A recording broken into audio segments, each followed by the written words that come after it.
Live from the Carl Chevrolet Studios in West Des Moines, this is Iowa Live. Hey everybody, whether you're planning on upgrading your home or need a reliable contractor, the Iowa Home Expo is the spot to find all your local remodeling experts. Now the expo runs Friday through Sunday at the Iowa State Fairgrounds. And get this everybody, tickets are absolutely free. Visit iowahomexpo.com for more information. You know we love talking food here on Iowa Live, and we know it's going to be delicious when Whitney Hember from Fareway joins us in the kitchen. Great to see you again. Nice to see you. Oh, you look so festive. I try. I love a theme. And the theme today, of course, you know what's coming up here. Right around the corner, knocking on the door is St. Patrick's Day. Okay. So we are going to talk shepherd's pie for St. Patrick's Day. All right. Because I love it. It's one of my favorite things. I actually grew up eating it and didn't think anything of it. But I think there's the misconception that shepherd's pie is really hard and really unhealthy. And I'm here to bust both of those myths today. That's even better. And this is really stick to your ribs kind of meal, isn't it? And if you get this in a restaurant, a lot of times kind of the base is that really thick, heavy gravy. We're going to do it a little differently today, but it tastes still just as delicious. So, you know I love a recipe that has a lot of variables. Yes. I love if you shop your refrigerator, pantry, freezer first, so use what you have on hand. And this recipe is really the epitome of that. Every single ingredient has an alternative that you can swap out if you want to. All right, so let's get down to the basics here. What do we need to start with? Okay, so the meat. I've used ground beef here. I always have ground beef in the fridge.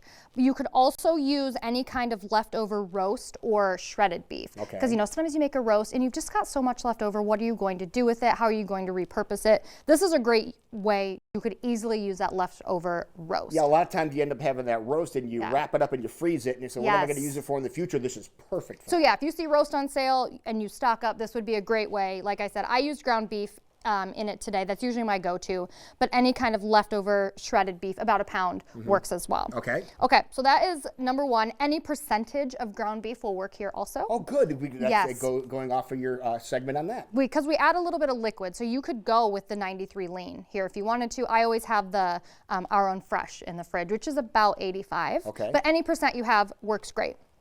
Let's just go right in order, I guess. All right. So on top of shepherd's pie, mashed potatoes. And we were talking before this, I don't like to make mashed potatoes. I am totally going to cheat every time and use the instant mashed potatoes. Because they're great. I love them. They're so easy.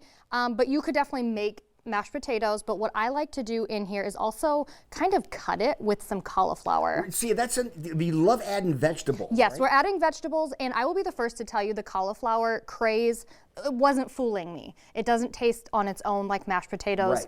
Right. But when I mix it in, you don't know what's there. You're fortifying. But yet you're getting more fiber, fewer calories, more vegetables in there. That's a great idea. Another way, you can cheat with the frozen cauliflower rice is a really easy way to do that. You can mash your own cauliflower. Really, however much you want to put into this, you can. But this could be a total one skillet meal here if you wanted it to be. So we have the cauliflower. Okay, the cauliflower, we do need a little broth in here, kind of that gravy feeling. So we're talking beef broth, I would think? Yes, and what I actually like to use is bone broth. Right. Bone broth is higher in protein. There's about 11 grams in this, and we only need a cup in this recipe. Oh, nice. And this is 8 ounces. They market it for sipping, for just drinking, but it works so perfectly in this recipe because broth is another thing. A lot of times I have some extra in the fridge, and I don't always get to it. And I don't like wasting. So if we buy that small one, that's perfect. Okay. And moving along? Moving along, we need some vegetables in here. I used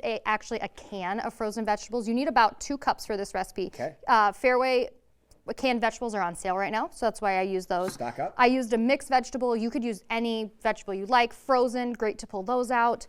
And then to kind of tighten it all up and bring it together, we need a little bit of tomato paste. Got it. So that's really what kind of brings our sauce together, so it has a nice kind of shape to it. Okay. So a couple things with tomato paste.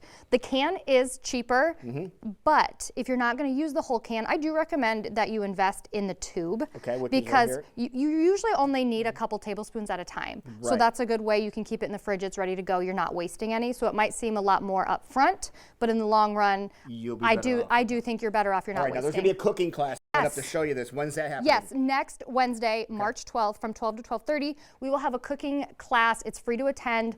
You join on Eventbrite. We are partnering with Kerrygold to bring all the tips and tricks and details of this recipe to you.